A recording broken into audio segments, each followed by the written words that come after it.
It sounds like it's quite difficult for government to hit its overall growth objectives without mayors.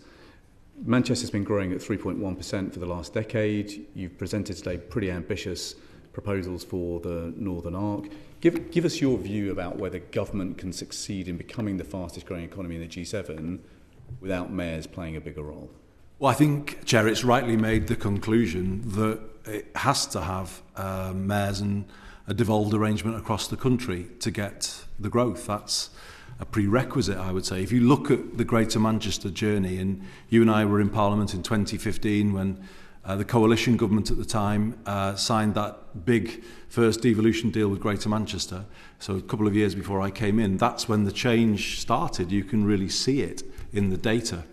And having been in the Treasury today, I just checked with them. No one disputes the data now. It's accepted that there is a real growth story that has been happening for 10 years in Greater Manchester and could go even further in the next decade. And our argument is, we are ready. We've got, I can say more about the Northern Arc and the plans we have in place to go further, deeper in the next decade. But we absolutely believe that will then help Kim. It will help Tracy, Oliver, Steve. As the growth, always the idea of the Northern Powerhouse was that you cluster these northern city regions and the agglomeration impact of that brings through growth. And I think the evidence is in. That's exactly what it will do, because everywhere is beginning to show the same growth. It's a question of now accelerating it. And what have been the biggest frustrations during your tenure as mayor around the powers or the resources that you haven't felt that you needed to have? It's just a madness that data is held in silos. We've got to get our heads as a country into place-based, bottom-up delivery. And that's what the combined authority model does. We've stumbled upon this model, but it is actually the right model. The devolution of the government I was in and you were in wasn't actually the right model, that layer across a region. It's much better to work through the local government base. I think we have got the right model. The evidence is very clear that it delivers the growth. The frustration, to answer your question, the biggest is the Department for Education, without a shadow of a doubt. And I'm not just speaking alone here with a sort of pet grievance of my own. I think all the mayors feel this. Why are we remaking the case for devolution to this department now? I've been doing it for 8 years. It stands to reason, Chair, that you can create stronger technical education pathways when you can work with the actual employers in your city region who will be employing the young people or the older workers who will come through. We are the only ones that can create those meaningful pathways. We are the only ones that could commission our colleges for the actual sectoral strengths of our economy. So the adult skills delegated to us, the 16-19 is not, and we have very little say over that. So we've got colleges that we work with where we represent a part of their income but not the other bit.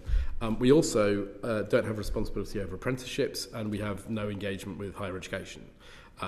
We have no responsibility for higher education. So we are providing a convening platform, and in our growth plan, which I will leave a copy with you, we talk about setting up an inclusive talent strategy for London, which we're engaging in consulting on at the moment.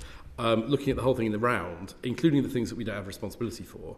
But the more engagement we have with those other parts of the education system, the more we'd be able to coordinate better and deliver what our employers need.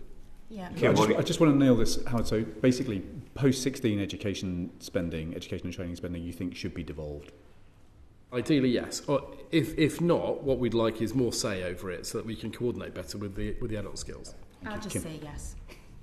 Yeah, I don't know why we don't do that. I think, I suppose to address the question, a lot of this is about giving people in their local areas agency over what it is that they want to see, and that is about kind of access to that training, to the jobs, access to the right level of public transport and infrastructure. And in order to drive that, we need more investment in more parts of the country. We all know that.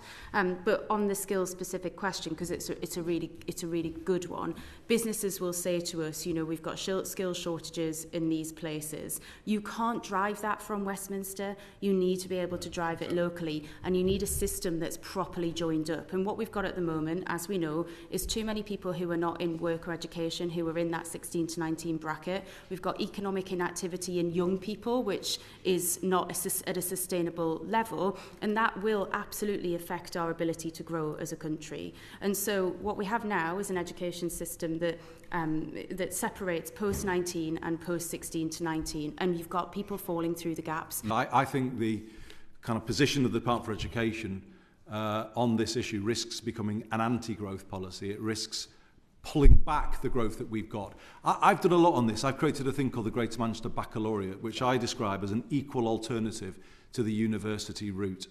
And as part of that, I've been working hard to get those T-level placements in, because we believe they are a real game changer that the last government brought in. The 45-day work placement linked to a T-level really changes the way the young people see those opportunities. More than 50% of young people work for those employers having taken those placements.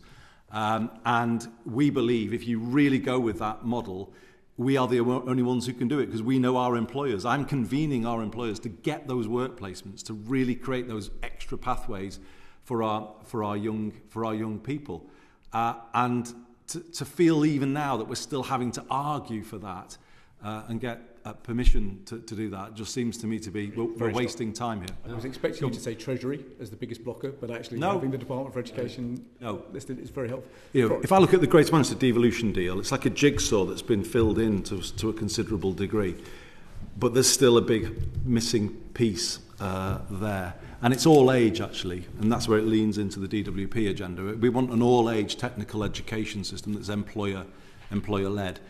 As part of this, I've created a tool called Beeline, where a young person can go on our sectoral gateways. We identified 7 sectoral gateways into the GM economy. These are our strengths, Chair. We know the good jobs are here. If you go on that tool today and you click on digital and tech, and then you look at kids are able to explore the jobs that we've got in our economy, so they can see the jobs, so that they can begin to think about could they do those jobs. Software developer is on that kind of, it comes up. If you click on that today, and it's an open system, you'll find about 450 vacancies for software developers in Greater Manchester. And here's the real issue. That becomes a risk to growth. And this is what I would really want to get over to the committee. If we can't bring the talent through to meet those opportunities, that's a problem. Now, the reality of Greater Manchester today is the kids can see the skyscrapers from their bedroom window, but they can't, and it's probably true with London to a degree, they can't see a path for themselves to those places, and they can't see those jobs, feel those jobs, and start to say, right, I could get those jobs. The risk then is, you know, if we carry on as we are with an approach to this that's, you know, very top down, and isn't connected to our employers and employer-driven, is it a surprise that we've got almost 1 million young people who are not in education, employment or training as a country? Clearly something different is needed. And I don't want to make this just a big moan about the Department for Education. They have moved a bit, to be honest, down this path with us, and there are some encouraging noises. And Skills England, I think, could be a good innovation here if it's created in the right way, and it's an enabling organisation for what we're trying to do. But I just want to leave the committee in no doubt. The reason there's urgency in my voice is we're growing fast, but we could quickly have a vacancy problem that turns investors away. Yeah. And that's why it's mission critical for this government. It was very striking when we were touring the country at the end of last year. Workforce was the number one issue for businesses, an even bigger issue than industrial energy costs.